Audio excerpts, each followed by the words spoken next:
a bit of a tough transition for the team, for the offense. I think there's no hiding that.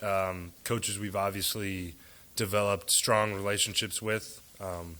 So it's tough, but like you sort of said, as leaders on the team, it's our responsibility to make sure that we keep pressing on and we take these next two games, especially this week, this game against Wisconsin, serious and give it everything we have. Can you just speak to what Coach Murray kind of meant to you as, recruited you, and you've been through a lot with him, obviously? Yeah, he's meant everything to me.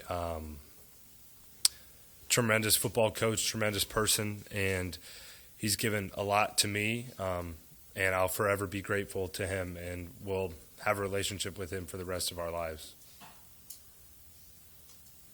Adrian, how's your extra week? How has that helped you kind of get ready for these final two games? Yeah, a tremendous amount physically.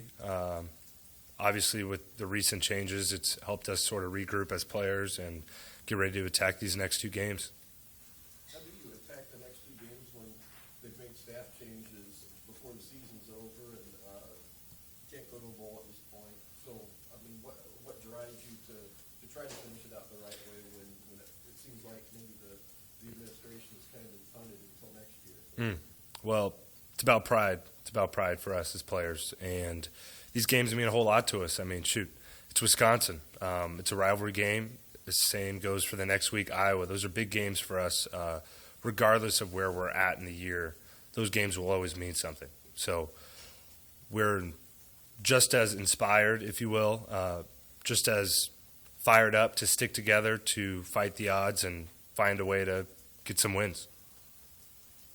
Adrian, Wisconsin's obviously got an elite defense, but they haven't really seen a quarterback like you in terms of mobile guys. I mean, how can you guys maybe test their defense, unlike maybe some other teams have been able to go at it this year? Definitely. I'd say they're, maybe the best Big Ten defense, and really physical, solid all around. I mean, it's no secret, but I believe we have some pieces that they haven't seen, like you said, a mobile quarterback to my ability. I feel good about being able to threaten them that way. And then some of the other things that make our offense dynamic, we're going to have to hit on those things. What's Steve Cooper? Not a lot of people here probably know as much about him. I guess he's kind of the main guy working with you now. What do you?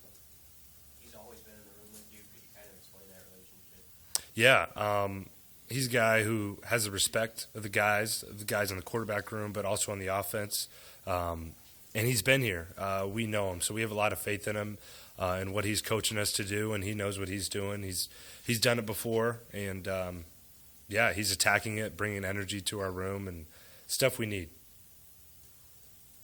Did you see, guys, when Scott Frost talked to us last Wednesday or whenever it was, he said it had been a tough 72 hours. Did you see guys come out of it? Like, have they come out of it after the one? You said it was a good Wednesday practice. What was sort of the reaction you saw immediately after the decisions were made? Yeah, well, guys obviously weren't jumping up and down about it. I mean, like I had said, relationships are formed over the past 4 years, and that's tough on players, on coaches, on everybody. So there's an adjustment period, but the same way we're going to respond and play against Wisconsin, play against Iowa, why we have so much pride is what makes this group of players special. That's why that Wednesday practice was good. That's why I have confidence in us going into this week. We have faith in each other, and we're going to get it done. Adrian, people in this building are obviously thinking about the future, and you've got to do that too at some point. How do the events of the last week potentially shape the decisions you have in front of you after the next 2 weeks? Yeah. Well, it's just too early for me to really put that all in perspective right now. I feel like Wisconsin is a handful enough for me to think about, so I'll factor those things in after the year. There's not much else I could really say about it now. Adrian, it seems like Wisconsin, of course, there always seems to be there at the end in the West, and Ohio State does its thing. When you think about Wisconsin, what strikes you about why they're always able to be right there at the end, given the championship game? Yeah. They truly embody Big Ten football in my mind. They're a physical team. They make few mistakes.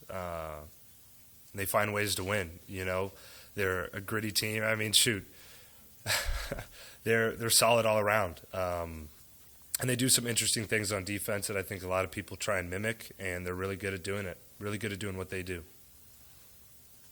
Anything else for Adrian? All right, What are those things that they try to do, just generally speaking? They seem to generate a lot of pass rush and a lot of negative plays.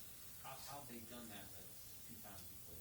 Yeah, well, they match personnel really well. So, you know, whether that's we're in 11 or we're in 12, they bring sim pressures, so they'll drop some guys who look like outside linebackers, but they're playing on the line of scrimmage. They'll drop those guys and bring, you know, an inside linebacker. So they have unique ways of generating pressure, and like I said, they do it really well. You know, they don't make very many mistakes.